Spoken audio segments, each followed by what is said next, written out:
Hi, everybody. How are you doing? I hope everybody out there is having a great day today. And I am faced with another calm and peaceful day. There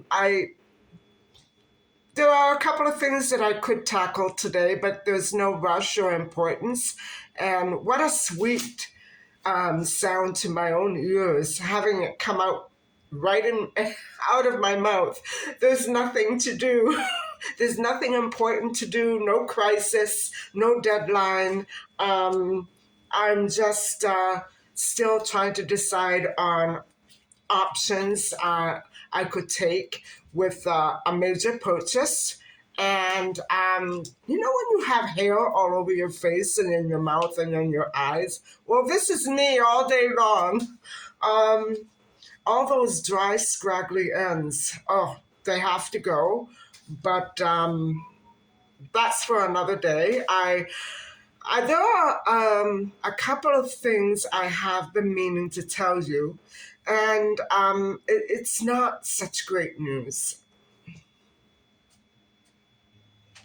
So, the first thing that I've been actually trying to put off until I researched it a little more was I'm sure many of you have already figured this out, but because I didn't know for sure, I put it off, and I apologize if I misled people. I did not intentionally mean to mislead anybody. I became so excited when I read that article on Olivia Schepp by the Australian newspaper and or news team. I don't remember what it was. I have the links somewhere around in those videos. But it's very, very true that Livia and, Julia, they do share some very apparent physical similarities. Very, very, very similar. However, I think that the right thing to do is to move forward with the DNA testing if it already hasn't been done. And I think the first and foremost important reason for that is because Julia herself, or whoever she may be, is claiming to have memory gaps. And so that's important. Yes, mental instability is likely because that is usually what horrific child abuse causes and creates. I don't remember if you recall that movie Silence of the Lamb or Silence of the Lambs with Jodie Foster.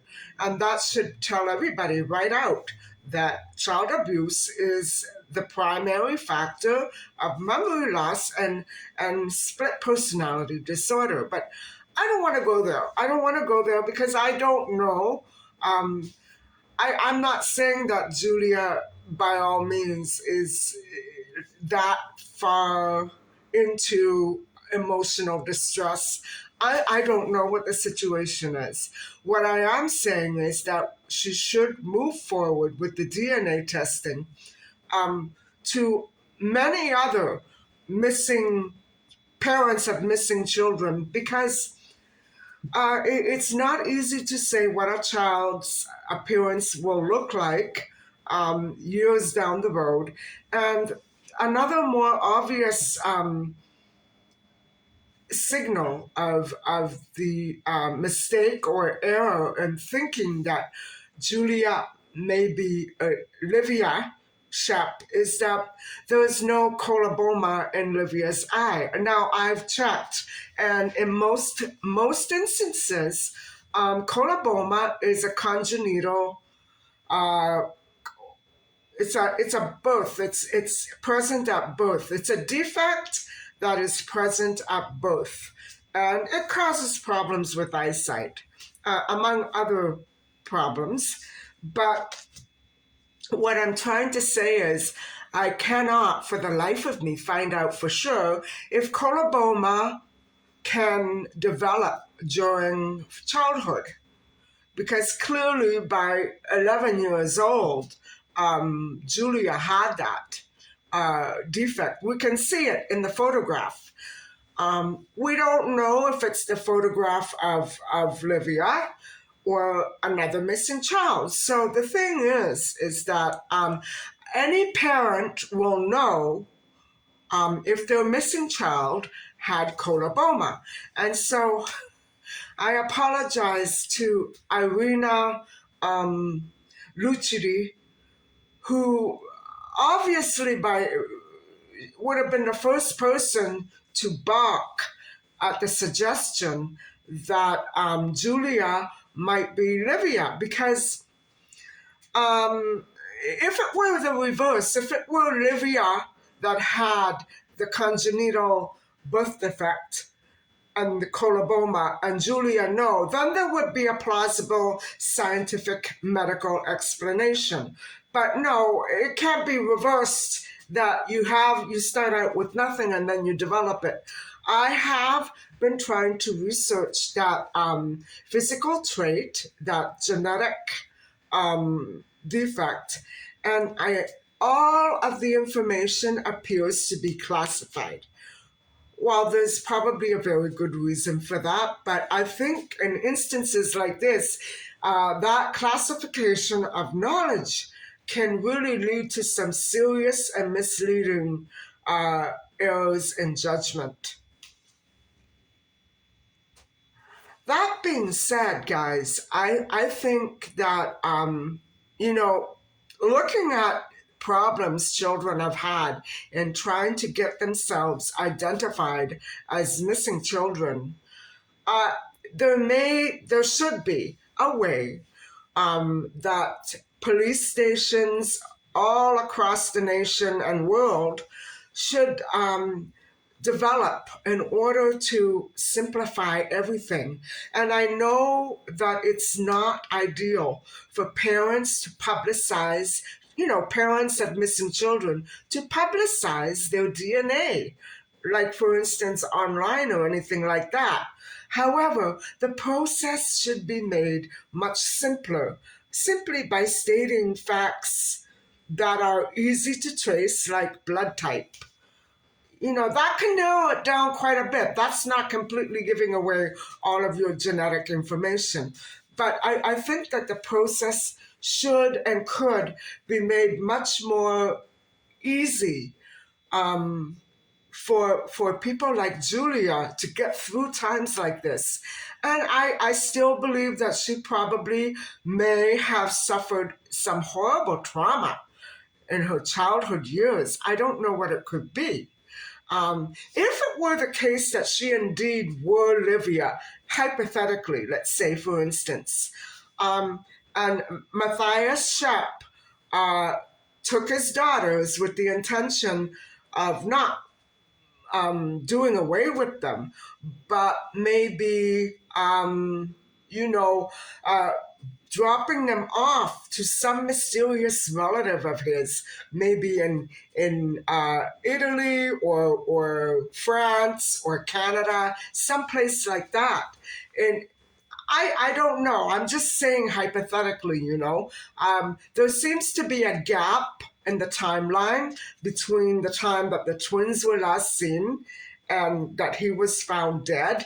And so, what I'm saying is, um, we have to leave ourselves open to all of these ideas and suggestions. And that if we did indeed take Livia to a relative or a friend, say a relative that looks exactly like him, you know what I mean? Um, we need to be made aware of these instances where some people do live double lives, especially those with mental health issues, as severe as the ones that Matthias experienced. I mean, simple depression from a divorce wouldn't have caused all that. I can see if he had another woman in mind. Maybe it was another woman involved and she rejected him. I'm looking at the case in the United States of America where a father murdered his pregnant wife and two children, two little girls. It was horrific because of another woman who apparently rejected him with good reason.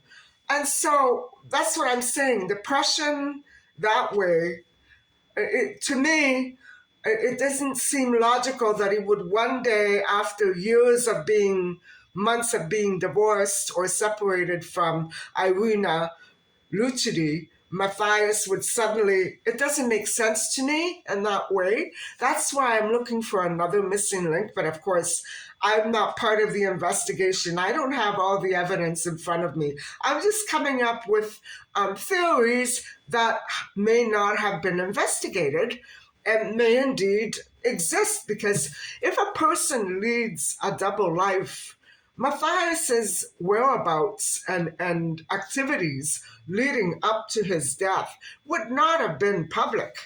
They would have been indeed very mysterious and very private. And so we have to, look at many of these cases, I think, with a big grain of salt and not just go by physical evidence, which, of course, the European police quickly were very efficient to knock down every shred of evidence that did not add up. And good for that.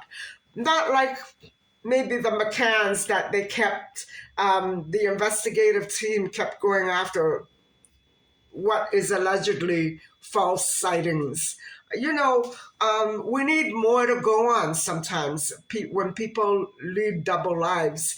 And then you discover it, all these other solutions and options become available for investigation. And so I'm really dejected. I'm feeling very sad and discouraged about the Julia case. I don't call it the Maddie case anymore because I know it's not Maddie.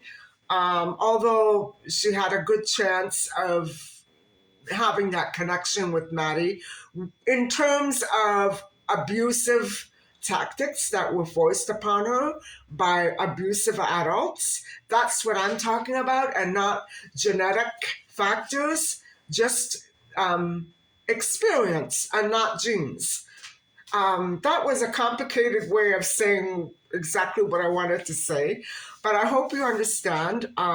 The evidence that we've been looking at so far is all genetic, and I think that it's very possible that Julia indeed came across one of Maddie's captors or abusers. Maybe not necessarily the gentleman who is doing time in jail right now for other assaults on children, that we haven't been able to pin him to with Maddie. Maybe he is telling the truth about Maddie. Could be. I'm not saying that he's not. I'm saying that maybe the investigation was cut too short. Just because you make an arrest, you don't, toss the investigation in the garbage and wipe your hands clean of it. No, that's not how it is when you have a world full of missing children.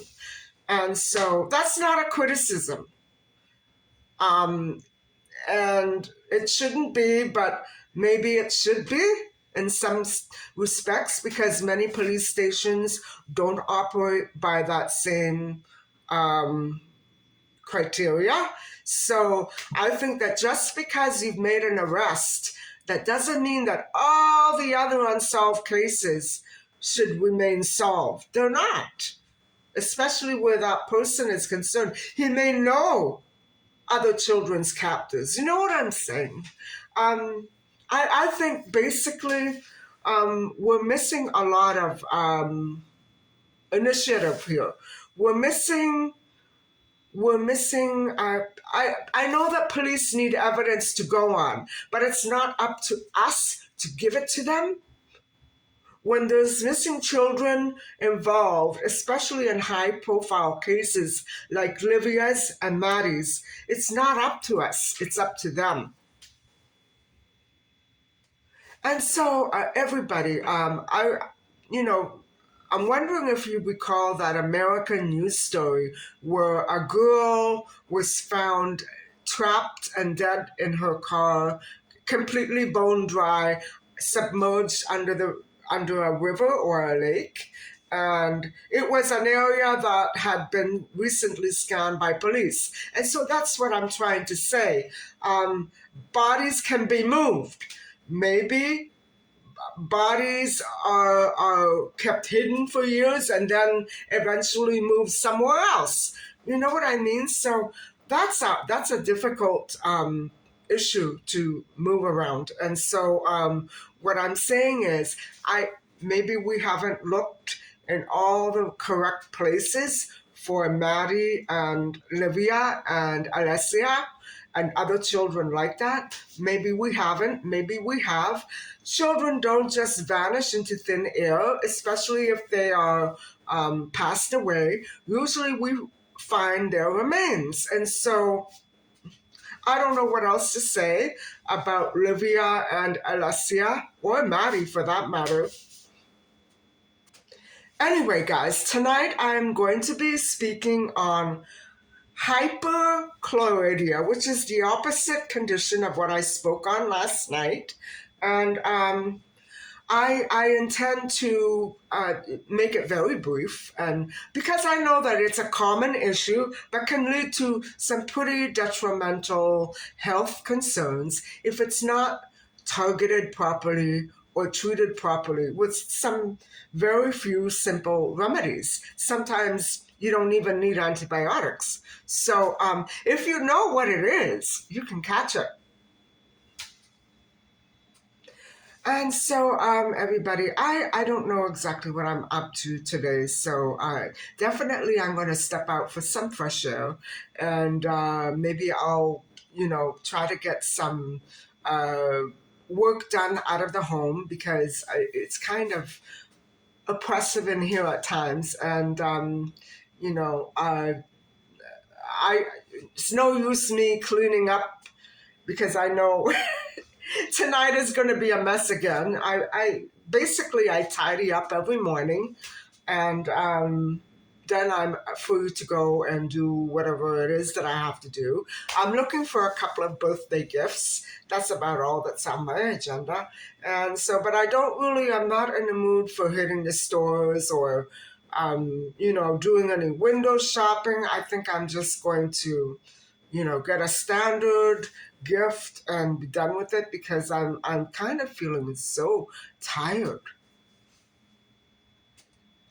And there's one other thing that I haven't been telling you, and that is that I did, even though I meant to put this off until maybe the springtime, I have purchased some animal protein, and last night I had some. This is due to the fragile condition of my hair, which is pretty typical for winter. And so already I'm seeing and feeling a difference But I think that's why I feel so crappy, you know, so discouraged about things right now because I've had that animal protein in me, and it's not a good feeling. I don't like this feeling. I feel very sluggish. And although I could see it does seem to be strengthening me because yesterday I went through the entire day. I was so ravenous and hungry, and that's not like me. So I think, it was time that I gave myself a shot of animal protein. I wish I could just take it in liquid form, but no, it really has made a bit of a difference. My hair even feels thicker, but this is day two, day three, maybe day three here. I'm not sure. I remember, and so it's important for me to try to keep in as many animal nutrients as I possibly can. Not on a daily basis because I don't like the way it makes me feel. But that's the other thing that I haven't been telling you. So, on to the next thing tonight, which will be hyperchlorhydia. And I'll see you guys on the road.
As you probably figured out, I came home after an uneventful afternoon. Actually, it was a magical day. Nothing out of the ordinary went wrong. I just kind of did things that were very low key and I knew would not put me in a bad mood. Actually, if I had stopped off for a banana split, I think that would have topped off the day, but no, I didn't do that. Um, yes, I'm getting a lot of weird cravings lately for animal protein, gooey desserts, which I never have. Um, I'm not sure what's wrong with me. I guess I've just been, cutting out too many things. Oh my goodness, it's been about 8 months now. And I know that I'm going to probably get big if I don't slow down. And I'm not overeating, but I'm eating things that I normally don't eat. And so. Ah, what can I do? I'm not very good at fighting temptation for over 8 months, I guess. I don't know. Anyway, I was in kind of a funk all day after, having faced facts and come to the realization that it very well may be that Julia will be neither Maddie nor Olivia. Um, you know, I don't know what it is about the Maddie case. It's still such a mystery, and people are still looking for her, despite it having been almost, 20 years.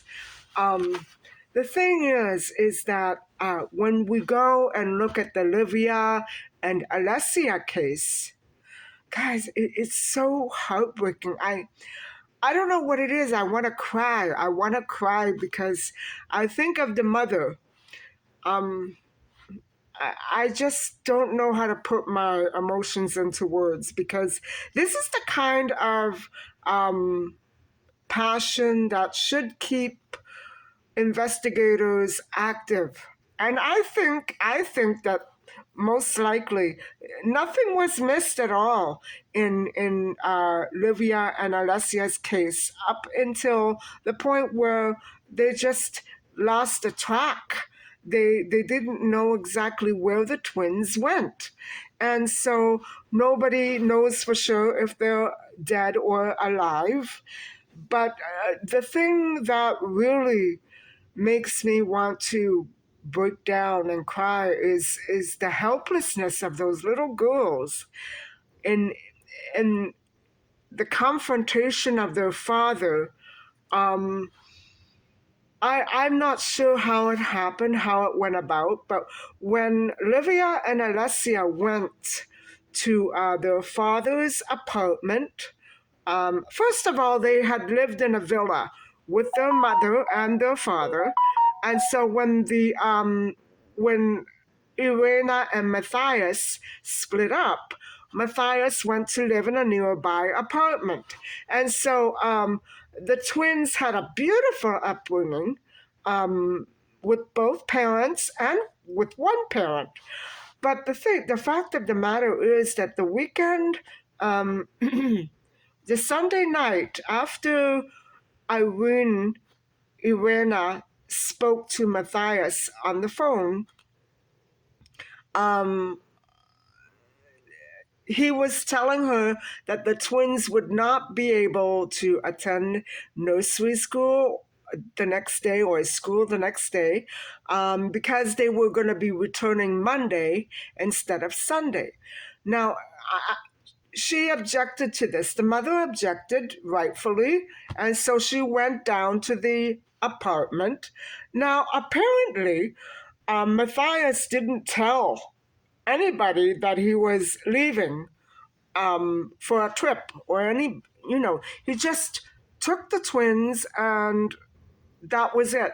Now, guys, the thing is that we don't know if the twins were drugged because all of their clothing, and their suitcase, everything was left behind at the apartment. Although the apartment was, so to speak, empty, except for some food in the oven, their toys, their plush toys that they slept with at night, were still there.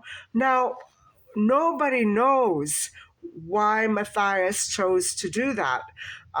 If the girls were drugged, and if they were drugged at home, if they were drugged on the ferry, we don't know anything that happened. They did find saliva matching the twins in the trunk of Matthias's rented car.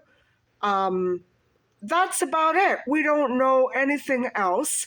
Although they were searched, there was a massive search team throughout all the areas where Matthias had taken the girls, including an old family vacation spot by the sea, I think somewhere in France. And if you've seen France, you know that it's quite beautiful, um, with all of those beautiful beaches. I'm sure it was, I think it could have been Corsica and not France. I'm not sure. I did not go over those details well enough. But the thing is that nobody knows for sure what exactly happened. If the twins were indeed taken away by their father um, permanently out of life, or if they were simply hidden somewhere with someone who had promised to keep them hidden. I don't know, guys. Nobody has the exact correct answer. So let's talk a little bit about Irina, um, the mom of the twins. I really, this is such a tragic story. When I think that Irina had to go through and endure everything that she did without her husband, without knowing her children, where her children were, what happened. I didn't actually finish explaining about the situation the evening that Irene went to the apartment looking for her husband and children. Um, Nobody was there, so she was immediately alarmed because he told her, and she didn't hear the girls talking in the background. He told her that they would be going to sleep soon and that he would call her as soon as they were asleep. So that wasn't right. That right away, something was off because normally whenever they called each other, the girls were always audible in the background, or they would speak to their mother, and so something was off. Something was wrong. Warning bells went off in Irena's mind, and she knew right away that she needed to go and check. Obviously, she didn't know that he was taking them out of the city at all, or the country. So now, Irena had the passports of the children. And so this is the whole crux of the matter. If the girls indeed are still alive and traveled, I don't want to invest too much time in this theory because I don't know. It does seem as though they're not around anymore. Although Livia looks so much like Julia, I know it's not her because Livia never had coloboma. By the time the twins were 6, they were both wearing glasses, but no coloboma. I've checked every photograph that I could find. Nothing. Their eyes were clear and beautiful, I might add.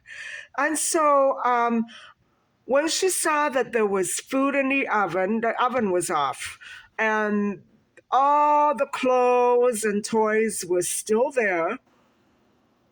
They literally left without taking anything. And so police wondered if the girls were indeed drugged, and because they found searches on Matthias's hard drive that did look for poisons and things like that. I don't like talking about this. It's not a nice topic, but anyway. So that is when she sounded the alarm and went to the police. And of course, they all thought, even Irena thought, that the twins were with their father, just not home. But the thing is, they should have been brought home immediately on Sunday, like around Sunday evening. And Matthias is not acting properly. There was something very off about the way he was speaking to her on the phone. And he wouldn't put the girls on the phone. He did say they weren't asleep yet. What I think he may have meant was they were not gone yet. They were just, you know. I don't know how a parent can do that. And Matthias wasn't the only father who turned to that. But enough of that for now. So Irena went to the police, and then she flew to Corsica after February the 1st. That was when Matthias's body was found on the tracks. I don't know, guys, if there were witnesses that actually saw him throw himself under a train. I don't know. I don't know. I have to go over the case, but I want to leave it alone because it's a horrible story. And when I think that those sweet little girls, I mean, how bad could they have been for a father to do that? You know, no child deserves that. And so I'm not trying to laugh at it. I'm just trying to, make people see the light and realize that it couldn't have been misbehavior that pushed him over the edge. It was him, guys. And so Irenalucidi is a lawyer, and she is an Italian lawyer, but she works and lives in Switzerland. And she's middle aged by now, guys. She's middle aged, and she well, actually, she turned 50 in 2011 when the twins went missing, and so um it seems as though it's not that she was a young and inexperienced woman.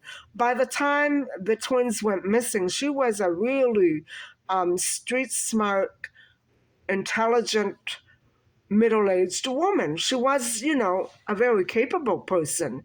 And so maybe it was a custody battle. I don't know what was going on, guys.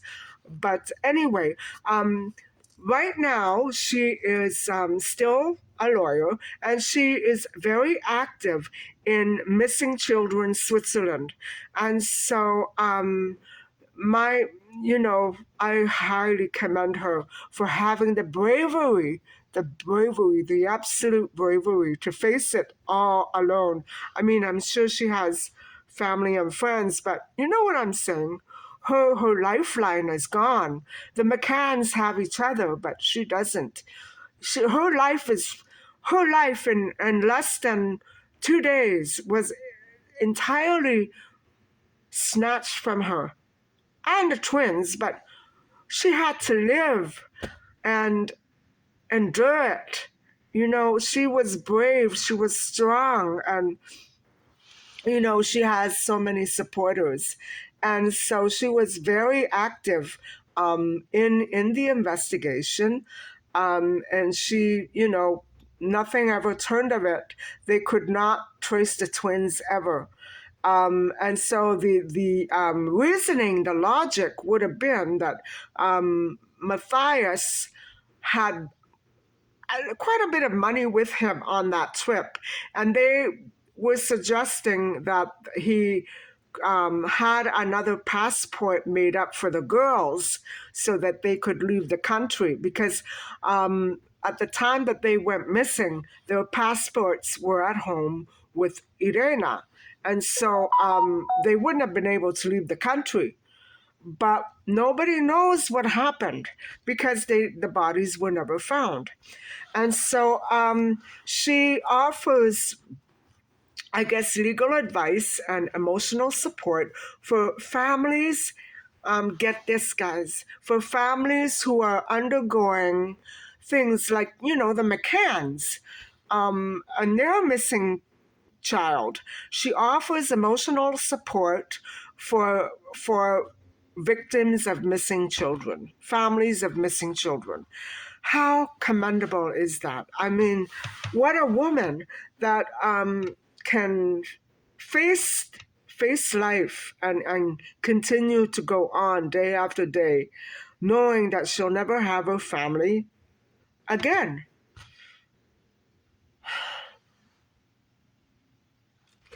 Okay, guys, so I'm gonna go and have supper, and I will talk to you just a little bit after supper on hyperchlorhydia. I'll talk to you in a little while. Buddy, I'm back, and dinner was okay. I liked what I had tonight. I stayed away from the animal protein, and but I don't know what it is. I have the runs, and it's incredible. I think I've been having too many of those frozen fruit drinks, and I'm obsessed over them. I like putting frozen cherries and frozen mango with bits of orange and grapefruit and blueberries. And it could be that that's what I've been doing. So, anyway, I'm going to try to cut that out a little bit for today. So, let's move on to hyperchlorhydia. Now, hyperchlorhydia is the exact opposite condition of hypochlorhydia, which I spoke about last night. And so, in case you've missed it, hypochlorhydia was the condition where your stomach does not produce enough acid to kill the bacteria in there. And so that's what I had last winter. And so hypochlorhydia is when your stomach produces too much acid. It's produced by gastrin, and it produces too much gastric acid. So this is the acids that help you digest food. And so this also causes very high levels of stomach acid, and it also can revert to the opposite, which is hypochlorhydia, low stomach acid. And so hyperchlorhydia is also often referred to as hypergastrinemia. And so it's very difficult to differentiate between the two, but I can actually give you a few of the symptoms, and then you can take it from there. So before we go on to review some of the symptoms, hypergastrinemia always occurs when the levels of a hormone are a little bit too high.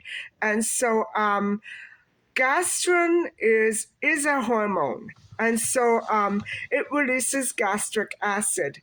And so it also helps you digest your food. And so the cells in the lower part of your stomach lining produce gastrin, and that's where the acid comes from.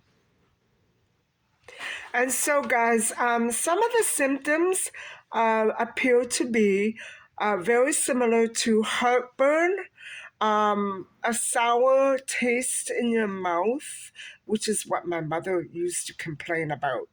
Um, when you hiccup or cough an awful lot, um, and when your throat gets very dry and raspy, stomach bloating, and nausea, which my mother had a lot of nausea. Her stomach wasn't, sometimes she complained about it, but she was quite small, especially towards the end of her life. And it was more or less heartburn and acid reflux, things like that. And so it's been said that hyperchlorhydia is very difficult to treat, and it's you can't really treat it other than trying to alleviate some of the discomfort. And so it's actually I think it has more to do with how the inside of your stomach works, and whether or not that there can be some sort of surgery for that, I'm not sure. However, it's been said that cool compresses can alleviate the discomfort in your stomach. And more importantly, it is been helpful to have smaller meals throughout the day instead of, the two or three typical larger ones. And so that makes sense to me too. And this is a very interesting health condition. I'm absolutely fascinated by it because I don't know much about it, but I know it's pretty common. And so, guys, it's also known as the um, Zollinger Ellison syndrome, which is pretty rare.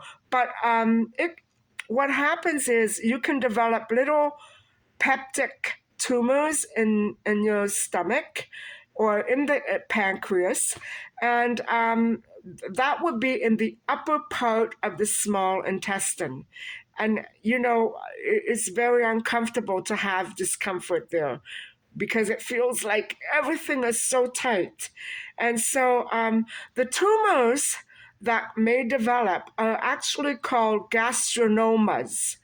And these gastrinomas, they create large amounts of the hormone gastrin. So that is what can lead to peptic ulcers.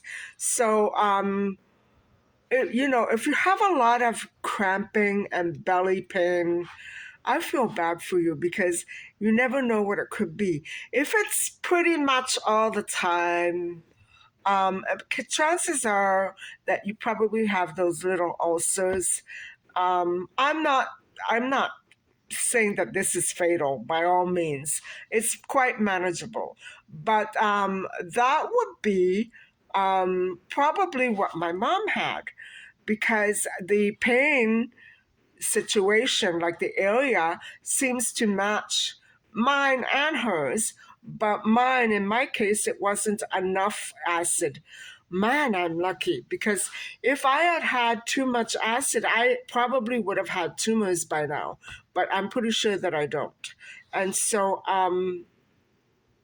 it's very important to stay on top of little common situations like this and make sure that your doctor knows what the Zollinger Ellison syndrome or hyperchlorhydia or what was that other one? or the overproductive gastrointestinal, what was that word that I'm looking for? I can't believe this, guys. I can't believe it. Anyway, what I'm trying to say is hyperchlorhydia and hypochlorhydia are not often recognized by all doctors. I mean, all doctors know about it, but they don't check for things like that. They don't check for those sorts of disorders. They go for the more biggie, the more cancerous types of illnesses. And so these little things often get skipped. It's incredible. I know that that's a better way to work. You start from the top and you work your way down. But those little details, as they work their way down, they often get missed and skipped and completely overlooked. And so I would say that if you're having any sort of stomach discomfort, remember these two conditions that I've been talking to you about last night and tonight: hypochlorhydia and hyperchlorhydia. And so, guys, that is it for today's vlog. I'm all done with supper. I'm all done with my day. And now I will go and edit this upload so I can post it on time for you guys to watch tonight. So hopefully it's not that long. I'm having a hard time. I talk too much.